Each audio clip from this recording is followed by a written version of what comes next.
చూడొచ్చు మనం గంధమల్ల మీ గంధమల్ల గురించి తెలంగాణ రాష్ట్రంలోని యాదాద్రి భువనగిరి జిల్లా తుర్కపల్లిలో ఉన్నటువంటి గంధమల్ల ప్రాజెక్టు మీద చాలా మందికి చాలా అపోహలు ఉన్నాయి. దాని గురించి పూర్తిగా ఎవరికి తెలియదు. అది గంధమల్ల వస్తదేమో అని చెప్పేసి ఆ గంధమల్ల చుట్టుపక్కల ప్రాంతాల వారు నష్టపోతున్నాం అనేటువంటిది వాళ్ళ వాదన. గంధమల్ల ప్రాజెక్టు వస్తే గంధమల్ల, రాజపేట, తుర్కపల్లి, ఆలేరు, గుండాల దాకా కొంత సస్యశ్యామలమైతే అనేటువంటిది ఇక్కడ ప్రజల నమ్మకం. మరి పాలకులు గంధమల్ల పోయి ఒక మాట చెప్తున్నారు, గంధమల్ల ఊరు దాటి మళ్ళీ ఎన్నికల కోసం వేరే మండలాలకు పోయినప్పుడు ఒక మాట చెప్తున్నారు. గంధమల్లలో ఏం చెప్తున్నారు, ఈ ఊరును కోల్పోనీయం, ఈ ఊరిని ఇట్లే ఉండాలని చెప్పేసి గంధమల్లె వీరారెడ్డిపల్లిలో మీకు మేము అండగా ఉంటాం, ఈ ఎట్లా కడతారో చూస్తామని చెప్పేసి ఆ ఊరిలో మాట్లాడుతున్నారు ఎన్నికల కోసం. ఆలేరు, రాజపేట కావచ్చు, లేకపోతే గుండాల పోయినప్పుడు గంధమల్ల ప్రాజెక్టును ఖచ్చితంగా ఇక్కడ తీసుకొచ్చి తీరుతాం అంటున్నారు. అంటే ఒక్కరే నాయకులు రెండు మాటలు మాట్లాడుతున్నారు, అధికారంలో రావడానికి అనేక ప్రయత్నాలు చేస్తున్నారు. మరి వాస్తవంగా గంధమల్లకు పోయి ఆలేరు ప్రాంతానికి మొత్తం గంధమల్ల నీళ్ళు వారిస్తా అని చెప్పే దమ్ము ధైర్యం ఉందా నాయకులకు? లేదా గంధమల్ల సామర్థ్యాన్ని తగ్గిస్తామని చెప్పేసి ఆలేరు, గుండాలకు వచ్చి చెప్పే దమ్ముందా ఎవరికన్నా? అంటే అక్కడ సామర్థ్యాన్ని తగ్గించడం వల్ల ఆ ఊరికి పక్క ఊరికే ఉపయోగం అవుతుంది. సామర్థ్యాన్ని పెంచడం వల్ల గుండాల దాకా దాని నీళ్లు పోయి అక్కడ వ్యవసాయం భూములన్నీ కూడా సాగుకు యోగ్యంగా మారే అవకాశం ఉంది. మరి గుండాల దాకా నీళ్లు పోవాలంటే అక్కడ కొన్ని ఊర్లు ఇబ్బంది పడాల్సిందే. వీరారెడ్డిపల్లి, గంధమల్ల రెండు కూడా ఆ ఊర్లు కూడా పోతాయి. ఆ ఊర్లు రెండు పోతాయి, మిగతా ఊర్లన్నీ సస్యశ్యామలం అవుతాయి. ఇది ఒక సమస్య. ఆ ఊర్లు పోకుండా ఏదైతే గంధమల్ల ప్రాజెక్టు ఉందో దాన్ని కట్టాలంటే ఎవరికి ఉపయోగం లేదు, అది 2-3 గ్రామాలకే ఉపయోగం. అంటే దీంట్లో తలామునుకలయ్యి కొంత ఇబ్బంది చేసి గంధమల్ల కావాలని కొంతమంది, వద్దని కొంతమంది, ఆ ఊరోళ్ళు వ్యతిరేకించి, వీరారెడ్డిపల్లి వ్యతిరేకించి ఎంత పెద్ద ఇష్యూ నడుస్తుంది. దానికి సంబంధించి మీకు కన్క్లూజన్ ఇచ్చేటువంటి ప్రయత్నం చేస్తా. అయితే ఎక్కడ ఉంది ఇది? రైట్, గంధమల్ల సామర్థ్యాన్ని తగ్గించే ప్రయత్నం చేస్తున్నారు కాంగ్రెస్ ప్రభుత్వం.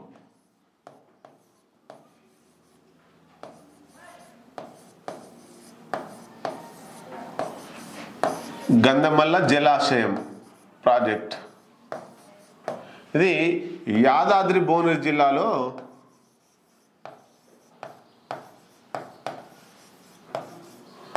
తుర్కపల్లి మండలం గంధమల్ల విలేజ్లో ఉంది. ఇది మనకు ప్లేస్ ఎక్కడ ఉందనేటువంటిది కన్ఫర్మ్ కోసం రాసిన ఇది. అయితే మనకు కాళేశ్వరం, అయితే ఇప్పుడు ఈ గంధమల్ల ప్రాజెక్టును గవర్నమెంటు 1.41 TMCలకు కుదిస్తుందంట. 1.41 TMCలకు కుదిస్తుందట. మరి వాస్తవంగా 1.4 TMCలే ఉంటే ఎవరికి లాభం మరి? అంటే గంధమల్ల ఒక చుట్టుపక్కల ఉన్నటువంటి 1-2 ఊర్లకు మాత్రమే ఆ నీళ్లు, అక్కడ ఉన్నటువంటి వ్యవసాయం పడుతుంది. మరి ఆలేరు, గుండాల దాకా వస్తాయంటే రావు. ఏది 1.41 తోటి. మరి ఎంతగా వస్తే గుండాల దాకా రావాలి, ఆలేరు దాకా రావాలి, ఇంకా వేరే ప్రాంతాలకు పోవాలంటే దాని సామర్థ్యం ఎంత ఉండాలంటే మనకు 9.86 TMC సామర్థ్యం ఉండాలి. అయితే 9.86 TMCల సామర్థ్యం ఉంటే అక్కడ గంధమల్ల,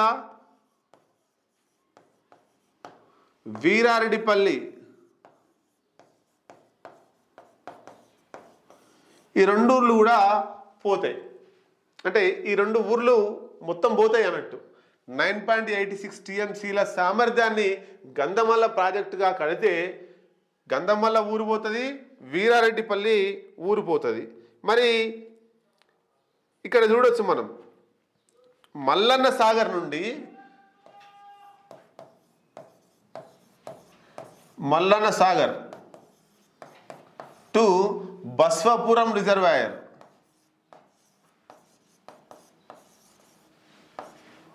బసవపూరు జలాశయం, నృసింహ జలాశయం అంటారు. ఇక్కడికి రావడానికి మధ్యలో గంధమల్ల ఉంటుంది, మధ్యలో ఉంటుంది. అయితే 2017లో ఈ గంధమల్లను నింపాలనుకొని 860 కోట్లతోటి 860 కోట్లతో 9.86 టీఎంసీల సామర్థ్యాన్ని ప్రతిపాదించింది గవర్నమెంట్. అప్పుడున్నటువంటి కేసీఆర్ గవర్నమెంట్. బీఆర్ఎస్ అంటే అప్పుడు టీఆర్ఎస్ ఉండే, కేసీఆర్ ఏం చేసింది, 860 కోట్లు శాంక్షన్ చేసి 9.86 టీఎంసీల నీళ్ల సామర్థ్యంతో ఈ గంధమల్ల రిజర్వాయర్ను నిర్మించాలని అప్పుడున్నటువంటి పాలకులు కేసీఆర్ ముఖ్యమంత్రిగా ఉన్నప్పుడు అనుకున్నాడు. అయితే మరి దాంతో ఏం చేసిరంటే గంధమల్ల వీరారెడ్డిపల్లిలో ఈ వీరారెడ్డిపల్లిలో 1580 ఆవాసాలు కోల్పోతున్నారట. ఈ రెండు ఊర్లలో, గంధమల్ల ఊర్లో, వీరారెడ్డిపల్లిలో 1580 ఆవాసాలు కోల్పోతున్నారట. మరి దీనికి ఈ 9.86 టీఎంసీల నీళ్లకు దాదాపు 8000 ఎకరాల భూమి కావాలి. 8000 ఎకరాల భూమి కావాలి. కాబట్టి ఈ వీరారెడ్డిపల్లెలు గంధమల్లు బాగా లొల్లి చేసిర్రు. లొల్లి చేయడం వల్ల ఏం జరిగిందంటే ముంపు మీద మా ఊరు పోతుంది, మా బర్రెలు పోతున్నాయి, మా గొర్రెలు పోతున్నాయి, మా ఊర్లు మునిగిపోతున్నాయి, మేము చిన్నప్పటి నుంచి ఉన్నటువంటి జ్ఞాపకాలన్నీ కోల్పోతున్నామని చెప్పేసి గంధమల్లు తర్వాత వీరారెడ్డిపల్లెలు ఈ రెండు ఊర్లలో పెద్ద ఎత్తున పోరాటం చేసి ప్రతిఘటన చేసి వ్యతిరేకించడం వల్ల అప్పుడు ఏం చేసిర్రు 2018లో దాన్ని 9.86 టీఎంసీల నుండి 4.28 టీఎంసీలకు తగ్గించారు. 4.28 టీఎంసీలకు తగ్గించారు. అప్పుడేమైంది మరి, వీరారెడ్డిపల్లి ముంపుకు గురవుతలేదు. 9.86 టీఎంసీల నీళ్ళు ఉన్నప్పుడు రెండు ఊర్లు ముంపులో పోతున్నాయి. ఆ తర్వాత 1580 ఇండ్లు పోతున్నాయి, 8000 ఎకరాల భూమి పోతుంది అని పెద్ద ఎత్తున లొల్లి చేస్తే దాన్ని సామర్థ్యాన్ని 4.28 టీఎంసీలకు తగ్గించడం వల్ల వీరారెడ్డిపల్లి ముంపుకు గురిగాక ఓన్లీ గంధమల్లనే ముంపుకు గురవుతుంది. దీంతో గంధమల్ల ప్రజలు ఏం చేసిరంటే వీరారెడ్డిపల్లిని ఎట్లయితే మినహాయించిర్రో మమ్మల్ని కూడా మినహాయించాలని చెప్పేసి పెద్ద ఎత్తున గంధమల్ల ప్రజలు లొల్లి చేసిర్రు. లొల్లి చేస్తున్నారు ఇప్పటికి కూడా. చేయడం వల్ల ఇప్పుడు గవర్నమెంట్ ఏం చేసింది, 1.41 తోటే ఈ గంధమల్ల ప్రాజెక్టును కట్టాలి. ఆ 1.4 తోటి గంధమల్ల ప్రాజెక్టును కట్టడం వల్ల గంధమల్ల ఊరు కూడా ముంపు గురి కాదు. ఇక గంధమల్ల ఊరు పోదు, వీరారెడ్డిపల్లి ఊరు పోదు. కాబట్టి 1.41 టీఎంసీలతోటి 575 కోట్లు మంజూరు చేస్తుంది. 575 కోట్లు మంజూరు చేసి 1.41 టీఎంసీల సామర్థ్యంతో ఈ గంధమల్ల ప్రాజెక్టును ప్రభుత్వం కట్టాలని, ఇప్పుడు రేవంత్ రెడ్డి ప్రభుత్వం కట్టాలని ఆలోచన చేస్తుంది. మరి వాస్తవంగా 1.41 టీఎంసీల నీళ్లు ఉంటే ఓన్లీ గంధమల్ల ప్లస్ వీరారెడ్డి ప్రజలకే మేలు చేకూరుతుంది. 9.86 టీఎంసీలు ఉంటే నీకు రాజపేట గుండాల దాకా నీళ్లు అక్కడ ఉన్నటువంటి రైతులకు ప్రయోజనం చేకూరుతుంది.